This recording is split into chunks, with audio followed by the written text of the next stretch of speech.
Bonjour à tous. Aujourd'hui, je vous propose la lecture d'un roman sous forme de feuilleton que vous pourrez suivre au fil des jours ici même.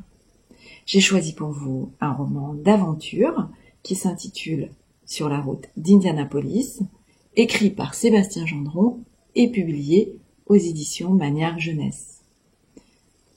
Le jeune héros, Lilian, a 11 ans et il se débat avec un quotidien pas facile entre la maison et le collège. Alors, il se raconte des histoires et s'invente une vie meilleure. Mais, il ne le sait pas encore, la réalité va le rattraper, peut-être au-delà de ses espérances. À tout de suite.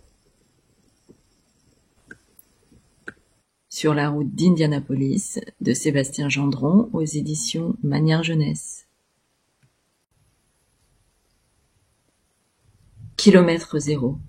Gare routière de Chicago, 630 West Harrison Street. Et surtout, tu descends pas du bus sous aucun prétexte. Tu m'entends, Lilian? Mais oui, t'inquiète pas, Isa. De toute façon, où voudrais-tu que j'aille? Tante Isa m'a souri, puis elle m'a passé une main dans les cheveux. Je voyais bien que les larmes commençaient à lui monter aux yeux. Heureusement, John est arrivé pour remettre un peu de bonne humeur. Il m'a tendu un sac en papier brun en me disant « Je t'ai pris un double cheeseburger comme tu les aimes. » Et un coca? Et un coca, évidemment. Un coup de klaxon a résonné dans la gare routière et j'ai vu arriver cet engin magnifique. C'était pas un bus comme les autres. C'était une machine incroyable, énorme, avec une carrosserie métallique si impeccable que tout s'y reflétait comme dans un miroir. Sur les parois, on voyait s'étirer le long dessin d'un lévrier en pleine course. Sous cette silhouette élancée, on pouvait lire le mot « Greyhound ». C'était là-dedans que j'allais voyager, seule, pendant les 5 prochaines heures pour aller rejoindre papa à Indianapolis. Mon cœur s'est mis à battre et j'ai pas très bien su si c'était l'inquiétude ou l'excitation. La seule chose dont j'étais certain à ce moment-là, c'est que mon séjour aux États-Unis touchait à sa fin. Nous étions en juillet 1976, j'avais 11 ans. Au début du mois, alors que le collège fermait ses portes pour les grandes vacances, papa m'avait dit « Ça te dirait qu'on parte ensemble aux États-Unis » J'avais ouvert des yeux grands comme des assiettes. Les États-Unis. J'allais enfin avoir des trucs intéressants à raconter aux copains à la rentrée. Pas que des souvenirs de balades en canoë dans les gorges du Tarn.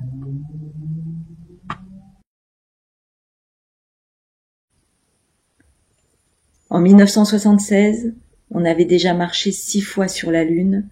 La plus grande tour du monde faisait presque 500 mètres de haut. Et un avion, le Concorde, permettait de voyager de Paris à New York en seulement 3 heures. Pourtant, en 1976, il n'y avait pas Internet et les ordinateurs avaient des disques durs si gros que j'aurais même pas pu en avoir un dans ma chambre. Pas de GPS dans les voitures non plus, juste d'immenses cartes routières qu'il fallait déplier puis replier avant de partir, ce qui prenait un temps fou. Et si vous vouliez téléphoner dans la rue, il fallait trouver une cabine. Parce qu'en 1976, bien sûr, le téléphone portable n'existait pas.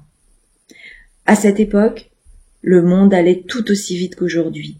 Il fallait juste être un peu plus patient ou bien tenter l'aventure.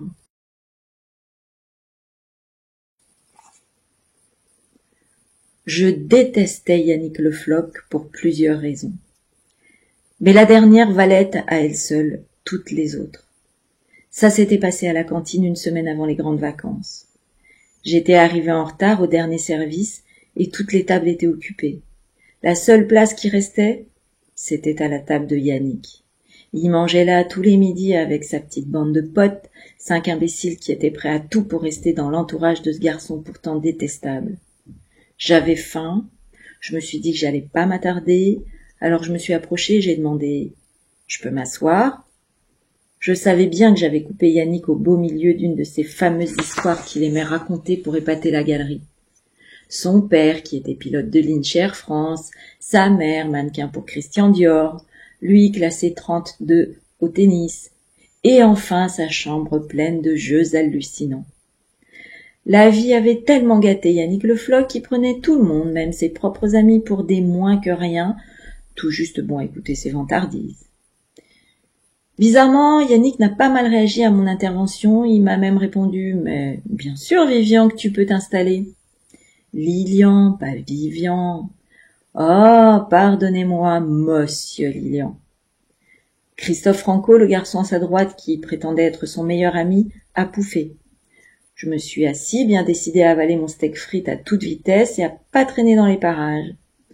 Pendant un court instant, plus personne n'a fait attention à moi.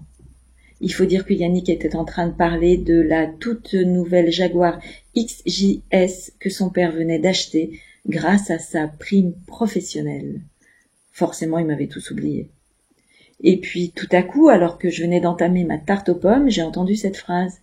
« Et toi, ton père, il a quoi comme voiture ?»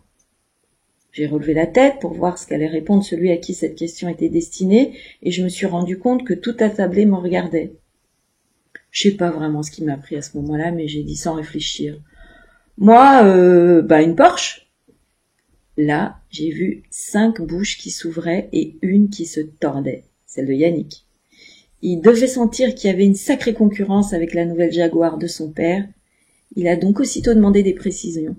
« Ah ouais, quel modèle ?»« Comment ça, quel modèle ? Pour ce que j'en savais, une Porsche, c'était une Porsche, non ?»